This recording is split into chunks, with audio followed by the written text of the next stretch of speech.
اعوذ باللہ من الشیطان الرجیم، بسم اللہ الرحمن الرحیم۔ منطق مظفر میں ہماری بات چل رہی ہے کلی طبیعی، کلی منطقی اور کلی عقلی کے بارے میں، اور اس سے پہلے کے درس میں ہم لوگوں نے کلی طبیعی پڑھ لیا تھا۔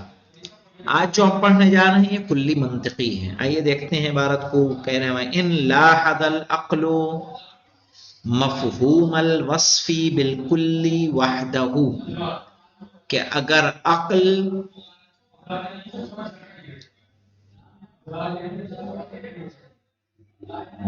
ملاحظہ کرے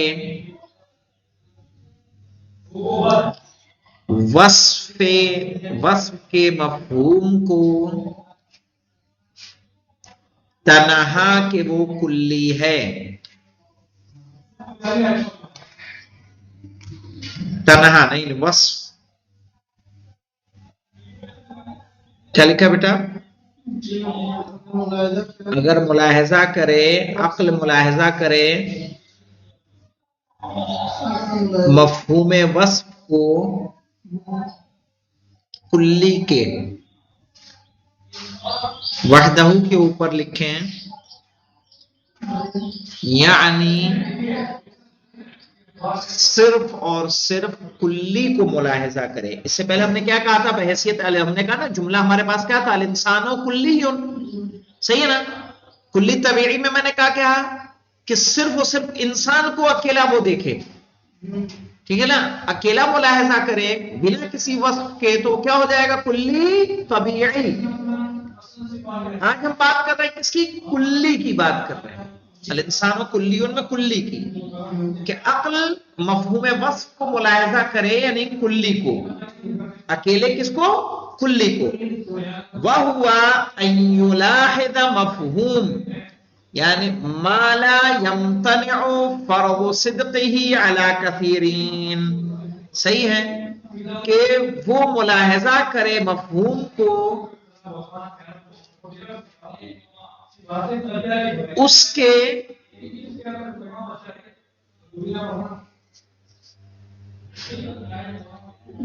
جو کثیر پر صادق نہیں آتا، نہیں جو کثیر پر صادق آنے میں مانع نہیں ہے۔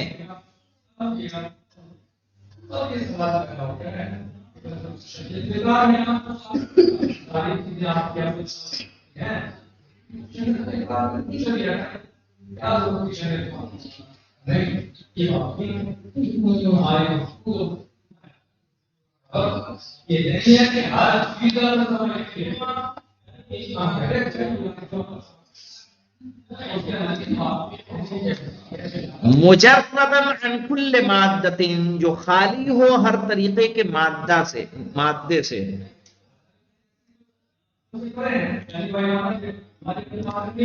کیا مانا؟ یہاں نوٹ مادے کے اوپر نوٹ لگائیے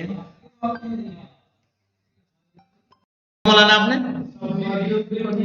ہاں لکھیے، اس لیے کہ ہم کہہ چکے ہیں کاف لام یہ، لکھو کاف لام یہ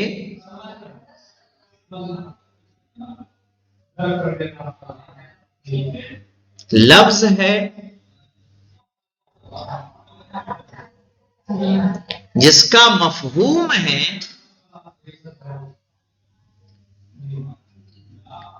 ما لا يمتنع صدقه على كثيرين۔ ہاں لکھ لیں،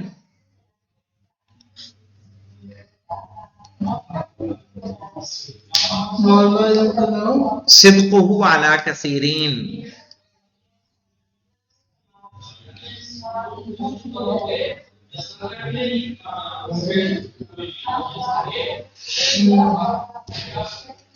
ٹھیک ہے؟ اب یہاں دیکھیں کیا مطلب ہوا، کاف لام یہ کیوں کہا؟ کیونکہ کلی کی تعریف کیا ہے مولانا؟ کلی جزئی کی جب ہم نے تعریف کی تھی تو جزئی ما يمتنع صدقه على كثيرين، کلی ما لا يمتنع صدقه على كثيرين، جو ایک سے زیادہ پر صادق آنے میں مانع نہ ہو، تو ہم اس کی بات کر رہے ہیں۔ اسی لیے میں نے کہا کاف لام یہ الگ الگ لکھ لو، سمجھ میں آیا؟ تو مجدد کل مادت مثل انسان و حیوان و حجر وغیرہ، جیسے انسان، حیوان، پتھر وغیرہ. فَإِنَّهُ أَيْ مفہوم الکلی، تو بے شک یہ کلی کا مفہوم ہے.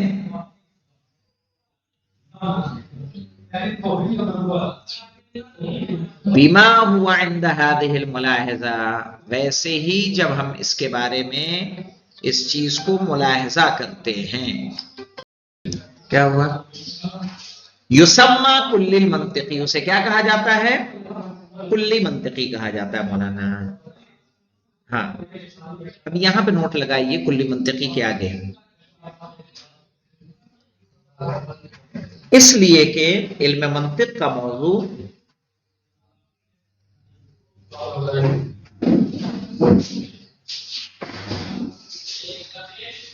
مفاہیم کلی ہے.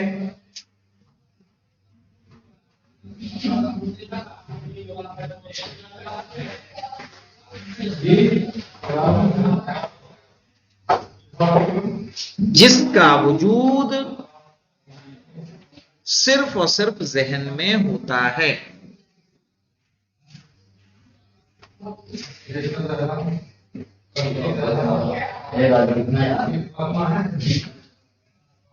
سمجھ میں آیا مولانا؟ کلی کو آپ ڈھونڈنے جائیں گے خارج میں، کلی خارج میں آپ کو ملنے والی نہیں ہے. والکلی المنطقی لا وجود له الا فی العقل، یہ بات ہے نا. عقل کا مطلب کیا ہوتا ہے؟ ذہن. والکلی المنطقی، ہم نے کیا کہا تھا مولانا؟ کلی طبیعی کیا رہتا ہے؟ اپنے افراد سے خارج میں وجود میں رہتی ہے. کہا تھا نا، اپنے وجود، اپنے افراد کے وجود سے موجود ہوتی ہے خارج میں. کلی منطقی کہاں رہتی ہے؟ ذہن میں رہے گی.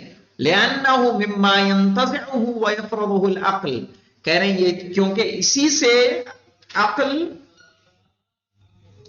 فرض کرتی ہے اور کسی چیز کو اخذ کرتی ہے.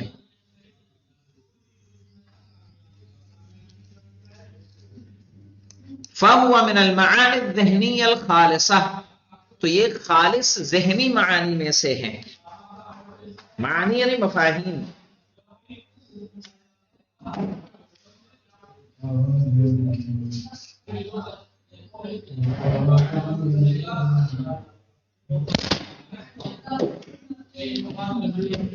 التي لا موطن لها خارج الذہن، کہ جس کا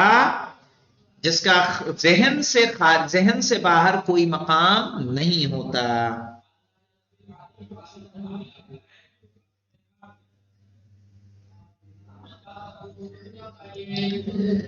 تو اس طرح سے ہم لوگوں نے مولانا کیا کیا پڑھ لیا؟ اس طرح سے ہم نے جان لیا کلی طبیعی کو اور کلی منطقی کو. اب انشاءاللہ ہم لوگ پڑھیں گے کلی عقلی کو. والحمدللہ رب العالمین.